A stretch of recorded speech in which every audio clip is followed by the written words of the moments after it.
थाना क्षेत्र के लोरी क्रमांक 3 में रहने वाले वीरेंद्र द्विवेदी के घर एक महिला पहुंची और अपने आप को उसकी पत्नी बताते हुए 55 लाख रुपए ऐंठने की बात कही। दरअसल महिला ज्योति त्रिपाठी शहडोल की रहने वाली है, जो बैंक में काम करती है। महिला का विवाह सीधी निवासी व्यक्ति से हुआ था, जो शासकीय कर्मचारी थे, जिनकी मौत हो गई है।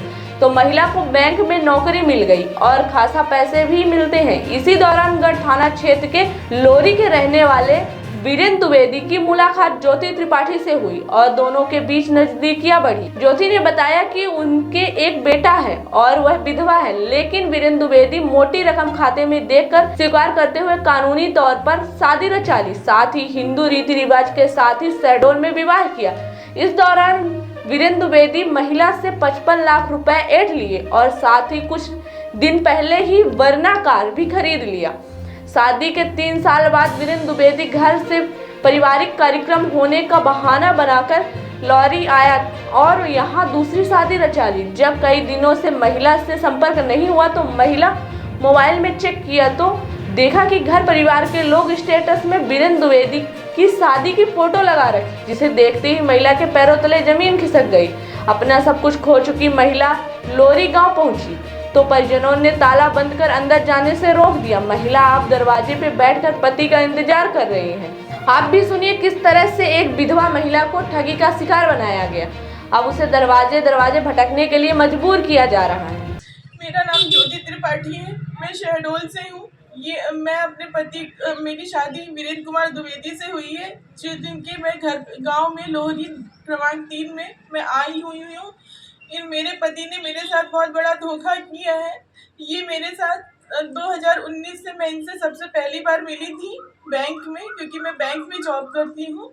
उसके बाद 2020 से हम रिलेशनशिप में आए, फ़ोन में मिलने लगे हम आपस में फ़ोन में। और इन्होंने मेरे साथ, मैं पहले से शादीशुदा थी तो मैं विधवा थी, ये वो अच्छे से जानते थे, और मेरे पास बैंक बैलेंस था, ये भी वो अच्छे से जानते थे, और एक मैं बच्चे की माँ हूँ, ये भी वो अच्छे से जानते थे। मैंने उनको सब कुछ बताया था कि देखो मेरी कंडीशन ये है, अगर आप शादी मुझसे नहीं कर सकते तो मेरे रिलेशनशिप में मत आओ। लेकिन वो सब कुछ एग्री करते हुए मेरे से 2020 से लेके 2023 तक वो लगातार मेरे रिलेशन में थे। मेरे पैसे यूज़ करते थे, मेरे बेटे को अपना नाम देने की कोशिश करते थे, मेरे घर में एक परिवार के सदस्य के साथ रहते थे।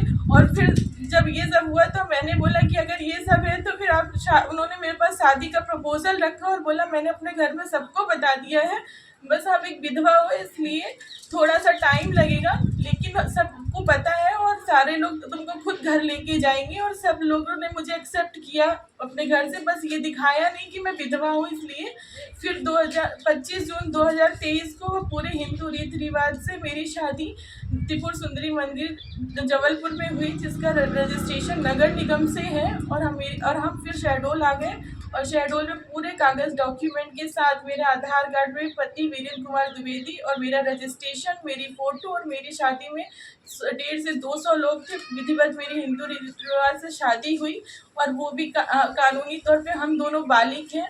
और मेरे कोई पति नहीं है, उनकी डेथ हो चुकी थी और ये इसका कोई विवाह नहीं था। तो हम कानूनी तौर से पूरे लीगली तरीके से शादी हिंदू एक्ट के तहत किया। फिर ये मुझे शहडोल में रखने लगा, सारे हम लोग का अच्छा चलने लगा। धीरे धीरे इन्होंने वैसे पैसे, गाड़ी, अपना पूरा बिजनेस स्टैंड अप किया मेरे पैसों से, क्योंकि मेरे पहले पति सरकारी नौकरी में थे तो मुझे अच्छा खासा क्लेम मिला। उसके बाद इन्होंने अच्छे ही मुझे पूरे यूज़ किया। फिर मेरे को कभी गाली गलौज, मारपीट भी करने लगे, नई गाड़ी की डिमांड करी इन्होंने मुझसे। धीरे धीरे मैंने इनकी सारी उनको पता था मेरे और क्लेम आने बने, मैंने मकान की मांग की उन्होंने मुझसे, और मैंने उनको मकान देने का वादा भी किया। अभी 10 दिन पहले उन्होंने मुझसे जिद करके 15 लाख की वर्ना कार खरीदवाई। और उसके बाद मैं बैंक में जॉब करती हूँ, इसलिए मुझे छुट्टी नहीं मिलती। तो उन्होंने मुझे बोला मेरे घर पे बरहों का कार्यक्रम है, बड़े बीच वाली भाभी को बेटा हुआ था, तो 1 दिन के लिए उसमें और 3-4 दिन गेहूँ की कटाई में लगेगा, फिर मैं आता हूँ। और वो ये बोल के यहाँ चले आए और मैं वहाँ काम में उलझी थी। जब मैंने फ़ोन में बोला इतने दिन हो गए आप आए नहीं, तो वो वापस आए मेरे पास। उसके बाद वो मेरे साथ एक रात रहे, 25 की रात वो मेरे साथ पूरा रहे, और सुबह तक उन्होंने मुझे कुछ बताया नहीं कि मैं क्या करके आया हूँ।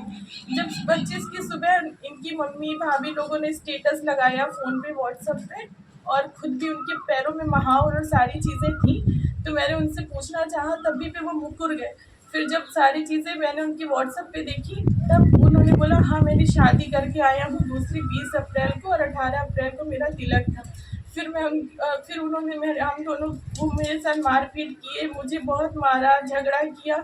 तो मैं इसीलिए थाना गई एफआईआर कराने, क्योंकि मुझे मेरे जान का खतरा लग रहा था। इनके माँ बाप लोग सब मिलके प्लानिंग के साथ गांव में आए और शादी कर दी। शहडोल में इन्होंने किसी को कार्ड नहीं दिया क्योंकि मुझे पता चल जाए, इस वजह से इन्होंने किसी को कार्ड भी नहीं दिया, ना कुछ बताया, चुपचाप गाँव आ गए। फिर उसके बाद यहाँ जैसे ही मैं आई तो इन लोग ने मेरे को मार पीट के घर के बाहर निकाल दिया और अपने लड़के को कह रहे हैं कि बाहर चला गया, फरार हो गया। अब मैं कहाँ जाऊँ, मेरा सब कुछ खत्म हो गया।